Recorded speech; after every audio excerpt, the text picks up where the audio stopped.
বিসমিল্লাহির রহমানির রহিম। সুপ্রিয় শিক্ষার্থীরা, আজ আমি তোমাদের সামনে নবম দশম শ্রেণীর জীববিজ্ঞান দ্বিতীয় অধ্যায়ের প্রাণী টিস্যুর প্রকারভেদ ও কার্যাবলী নিয়ে আলোচনা করব। সপ্তম ও অষ্টম শ্রেণীর শিক্ষার্থীরাও এই ক্লাসটি দেখবে। প্রাণী টিস্যু তার গঠনকারী কোষের সংখ্যা, বৈশিষ্ট্য এবং তাদের মিশ্রিত পদার্থের বৈশিষ্ট্যের ভিত্তিতে প্রধানত 4 ভাগে বিভক্ত করা হয়েছে, যথা আবরণী টিস্যু, যোজক টিস্যু, পেশি টিস্যু, স্নায়ু টিস্যু। এই যে আবরণী টিস্যু, এই আবরণী টিস্যুকে কোষের আকৃতি, প্রাণীদেহ তার অবস্থান এবং কাজের প্রকৃতি ভেদে এই টিস্যুকে আবার 3টা ভাগে বিভক্ত করা হয়েছে। দেখো, এই যে স্কোয়ামাস আবরণী টিস্যু, কিউবডাল আবরণী টিস্যু, কলামনার আবরণী টিস্যু। এই যে স্কোয়ামাস আবরণী টিস্যু, এই স্কোয়ামাস আবরণী টিস্যুর কোষগুলো মাছের আইসের মতো চ্যাপ্টা এবং তাদের নিউক্লিয়াস আকারে বড় হয়। এরা সাধারণত বৃক্কের ব্রুমাস ক্যাপসুল প্রাচীরে থাকে। এই টিস্যু প্রধানত আবরণ এবং স্থাপনের কাজ করে থাকে। একদিক দিয়ে হচ্ছে কি আবরণ সৃষ্টি করে থাকে, অন্যদিকে স্থাপনের কাজও করে থাকে।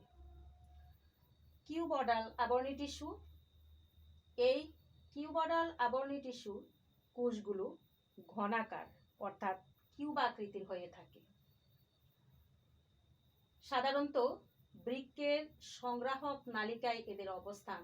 এই টিস্যু সাধারণত পরিশোষণ এবং আবরণের কাজে লিপ্ত থাকে। পরবর্তীতে আসো কলামনার আবরণী টিস্যু।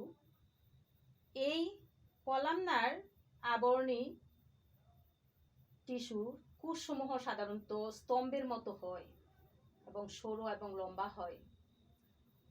সাধারণত প্রাণীর অন্ত্রের অন্ত্রপ্রাচীরে এই কোষগুলো ক্ষরণ, রক্ষণ এবং শোষণ কাজ করে থাকে।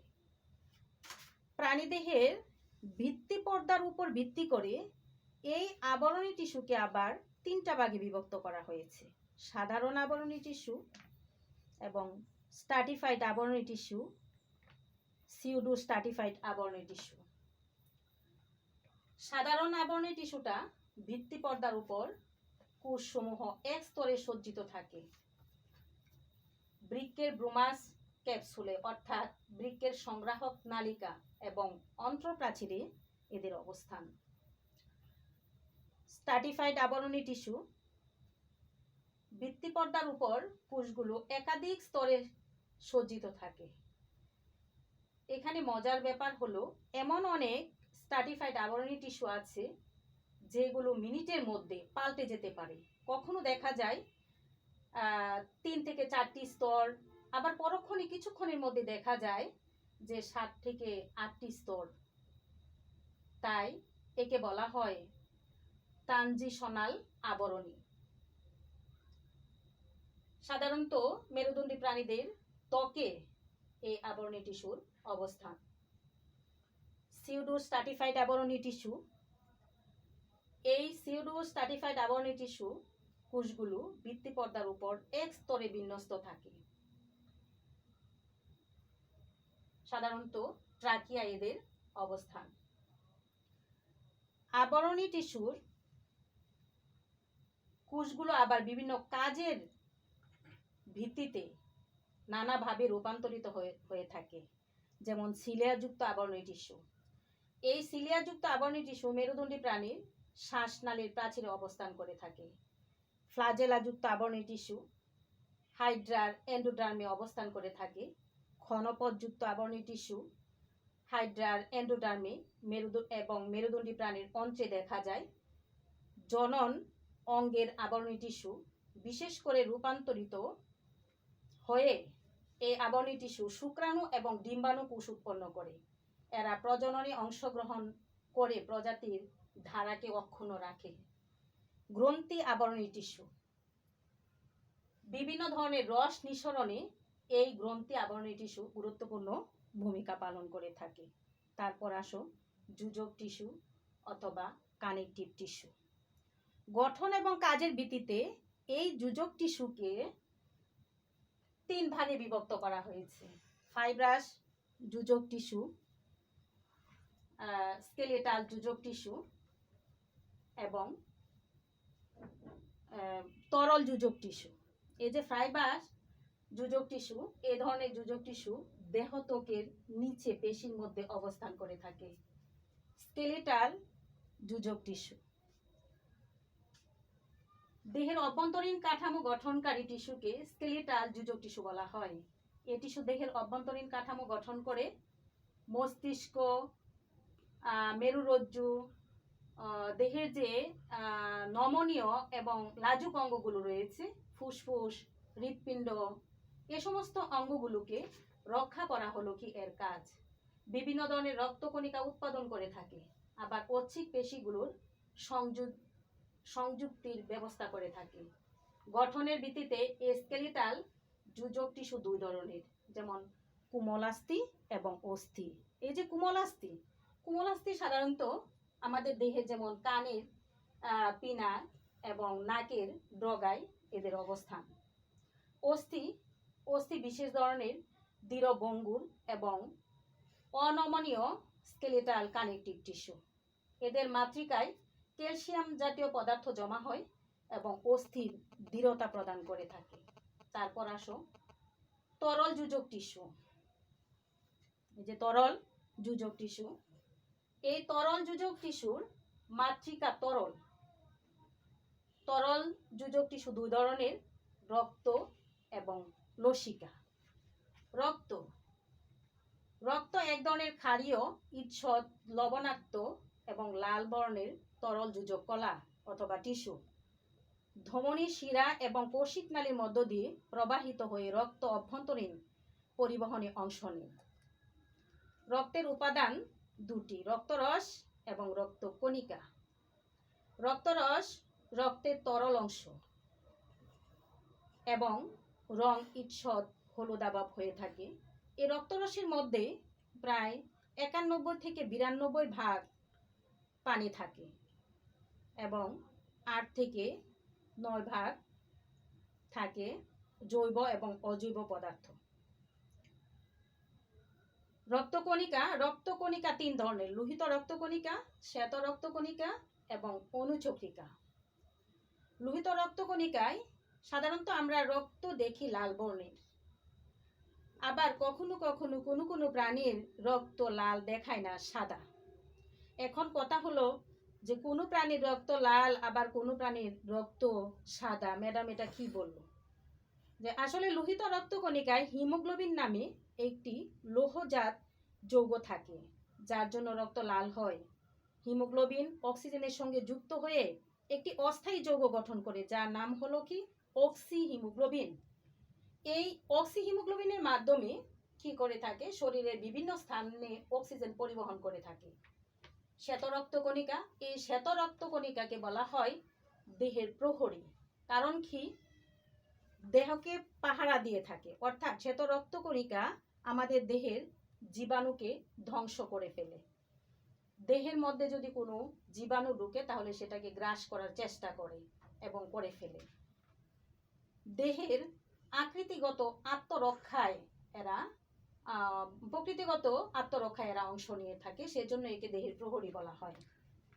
মানব দেহে বেশ কয়েক ধরনের শ্বেত রক্তকণিকা থাকে।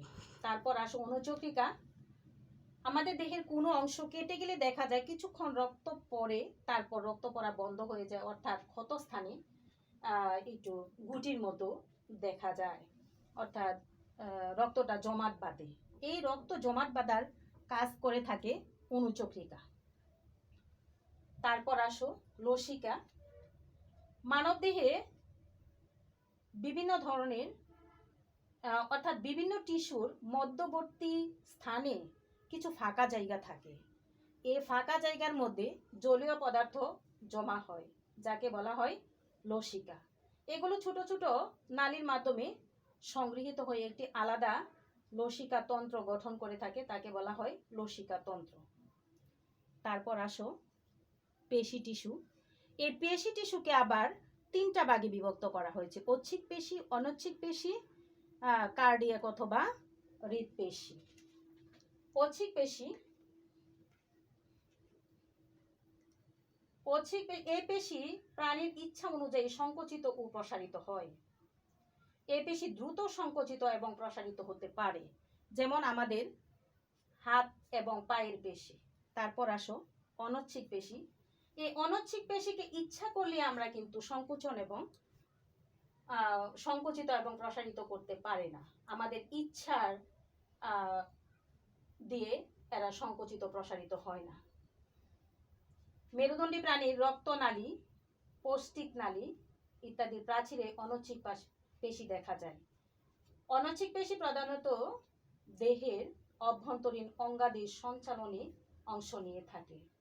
তারপর আসো কার্ডিয়াক পেশি অথবা হৃদপেশি। এই পেশি মেরুদণ্ডী প্রাণীর হৃদপিণ্ডে এক বিশেষ ধরনের অনৈচ্ছিক পেশি দেখা যায়। মানব ভ্রূণ সৃষ্টির একটা বিশেষ পর্যায় থেকে শুরু করে আমাদের মৃত্যুর আগ পর্যন্ত হৃদপিণ্ডের এই কার্ডিয়াক পেশি অথবা হৃদপেশি একটা নির্দিষ্ট গতিতে সংকুচিত ও প্রসারিত হতে থাকে এবং সংকুচিত একটা নির্দিষ্ট গতিতে যে সংকুচিত এবং প্রসারিত হয়, একই সাথে আমাদের দেহের রক্ত সঞ্চালন প্রক্রিয়া এরা সচল রাখে। তারপর আসো যে স্নায়ু টিস্যু। এই স্নায়ু টিস্যু আমাদের দেহের একটা বিশেষ ধরনের টিস্যু, অর্থাৎ স্নায়ুকোষ নিয়ে যে টিস্যু গঠিত হয় তাকে বলা হয় স্নায়ু টিস্যু। স্নায়ু টিস্যুর গঠন এবং কার্যকরী একককে বলা হয় নিউরন। অর্থাৎ স্নায়ু টিস্যু অসংখ্য এরকম নিউরন নিয়ে গঠিত। এখানে একটা চিত্র আমি দিলাম, যে সেটা হলো কি নিউরনের চিত্র। অর্থাৎ নিউরনটা কীরকম, তার গঠন কীরকম, সে কী কী কাজ করে থাকে। একটি আদর্শ নিউরনের তিনটা অংশ থাকে। কোষদেহ, এই যে দেখো এ থেকে এ পর্যন্ত এ সম্পূর্ণটাকে বলা হয় কোষদেহ।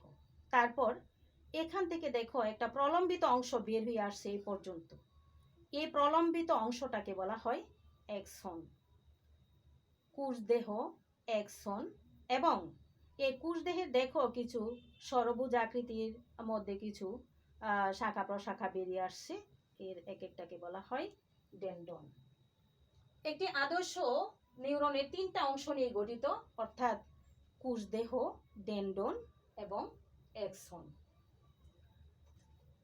নিউরনের সাইটোপ্লাজমে সক্রিয় কোনো সেন্ট্রিওল থাকে না বলে এই নিউরন বিভাজিত হয় না। কোষদেহের চারদিকে শাখাযুক্ত ক্ষুদ্র ক্ষুদ্র প্রলম্বিত অংশ থাকে, যাদেরকে বলা হয় ডেনড্রন। এই যে প্রলম্বিত অংশ বলেছিলাম তাকে বলা হয় ডেনড্রন। আবার ডেনড্রন থেকে যে শাখা বেরিয়ে গেছে, এই যে দেখো এই শাখা শাখা, হ্যাঁ, এই যে শাখা বেরিয়ে আসছে, শাখাগুলোকে বলা হয় ডেনড্রাইট। ডেনড্রাইটের সংখ্যা এক বা একাধিক হতে পারে, কোনো কোনোটার মধ্যে একটা আছে, একের অধিক আছে। হ্যাঁ, এই ডেনড্রাইটের সংখ্যা এক বা একাধিক হতে পারে। কিন্তু নিউরনের কোষদেহে একটা লম্বা প্রলম্বিত অংশ থাকে, এই প্রলম্বিত অংশকে বলা হয় এক্সন। একটি নিউরনের এই যে প্রলম্বিত অংশ, একটা নিউরনের কেবলমাত্র এই একটা এক্সনই থাকে। তারপর আসো এই যে স্নায়ু কোষ অথবা নিউরন কি কাজ করে থাকে, স্নায়ু টিস্যু আমাদের কি কাজ করে থাকে। ছোটবেলায় প্রাইমারি স্কুলে আমরা কি করেছিলাম, কে আমার ভালো বন্ধু ছিল, কে আমার প্রিয় শিক্ষক ছিল, হ্যাঁ, দাদুর বাড়িতে কি করেছিলাম, নানুর বাড়িতে কি করেছিলাম, এখনো কিন্তু সেগুলো আমরা বন্ধু বান্ধবের সাথে গল্প করি। এই যে কাজগুলো অর্থাৎ ছোটবেলায় করেছিলাম এখনো মনে আছে, এটা কে, অর্থাৎ এটাকে বলা হয় স্মৃতি। এই যে স্মৃতি, এই স্মৃতিটা কে সংরক্ষণ করে রেখেছে, এটা সংরক্ষণ করে রেখেছে এই নিউরন। এই স্নায়ু টিস্যুর কাজ হলো কি উদ্দীপনা গ্রহণ করা। আমাদেরকে যখন মশা কামড় দেয়, আমরা কিন্তু বলতে পারি যে আমাদেরকে মশা কামড় দিয়েছে। আবার মশাটাকে মারতে হবে, তাৎক্ষণিকভাবে আমাদের ঐচ্ছিক পেশি দ্বারা সেটাকে কি করে আঘাত করে, যেমন হাত দিয়ে পা দিয়ে সেটাকে মারার চেষ্টা করি। তাহলে এই স্নায়ুটিস্যু কি করে থাকে, আমাদের উদ্দীপনা গ্রহণ করে থাকে, সাথে সাথে প্রতিবেদন সৃষ্টি করে থাকে। অর্থাৎ প্রতিবেদনটা হলো আমি যে মশাকে মারার চেষ্টা করলাম, সেটা হলো কি প্রতিবেদন। অর্থাৎ উদ্দীপনা গ্রহণ করে সেটা মস্তিষ্কে প্রেরণ করে, আবার মস্তিষ্ক তাতে সাড়া দেয়। উচ্চতর প্রাণীতে, অর্থাৎ আমি যে বলেছিলাম যে ছোটবেলায় আমরা কি করেছিলাম সেগুলো আমাদের মনে আছে। এই যে স্মৃতিগুলি সংরক্ষণ করে রাখা হলো কি এই স্নায়ু টিস্যুর কাজ। আবার দেখা যায় আমাদের দেহে যে বিভিন্ন অঙ্গ প্রত্যঙ্গগুলো রয়েছে, প্রত্যেকটা অঙ্গ প্রত্যঙ্গ ভিন্ন ভিন্ন ধরনের কাজগুলো করে থাকে। একটার সাথে কিন্তু আরেকটার কোনো বিশৃঙ্খলার সৃষ্টি হয় না। যেমন আমরা যখন খাবার খাই, মুখে খাবার দেই, খাবারটা দাঁত দিয়ে কেটে টুকরো টুকরো করি, আর জিহ্বা দিয়ে সেটা কি করে খাবারটাকে উল্টিয়ে পাল্টিয়ে দেই। কিন্তু দাঁত কখনো কিন্তু আমাদের জিহ্বাকে কাটে না। কখন কাটে? যখন আমরা অন্যমনস্ক হয়ে যাই, তখন কিন্তু অনেক সময় আমাদের ওই যে মুখের ভিতরে, গালের মধ্যে কামড় লাগে এবং জিহ্বার মধ্যে কামড় লাগে। তাহলে এই যে আমাদের দেহের বিভিন্ন অঙ্গগুলো কাজ করতেছে, এই বিভিন্ন অঙ্গের কাজগুলো নিয়ন্ত্রণ করা হলো কি এই স্নায়ু টিস্যু কাজ, এবং তাদের মধ্যে সমন্বয় সাধন করাও হলো কি স্নায়ু টিস্যু কাজ। সমন্বয় মানে যেমন আমরা একটা গ্রুপ করে দিলে গ্রুপ লিডার বানিয়ে দিই, যে তুমি হলা গ্রুপ লিডার, তুমি কি করবা, ওই গ্রুপের কে কি কাজ করলো সবগুলো কাজে সমন্বয় করে থাকবা। তেমনি ভাবে এই আমাদের দেহের বিভিন্ন অঙ্গের যে কাজগুলো করে থাকে, সে কাজগুলো সমন্বয় সাধন করে থাকে এই নিউরন। সুপ্রিয় শিক্ষার্থীরা, এই ক্লাসটি মনোযোগ সহকারে ফলো করবে এবং এই যে নিউরন, এই নিউরনের চিহ্নিত চিত্রটা ভালোভাবে আঁকবে। তারপর এই নিউরনের কাজগুলো কি কি সেগুলো পয়েন্ট আকারে লিখবে। আর হলো প্রাণী টিস্যুরকে বিভিন্ন ভাগে বিভক্ত করা হয়েছে, প্রত্যেকটা ভাগকে ছক আকারে লিখে প্রত্যেকটার কাজ তোমরা আয়ত্ত করবে। ধন্যবাদ শিক্ষার্থীরা।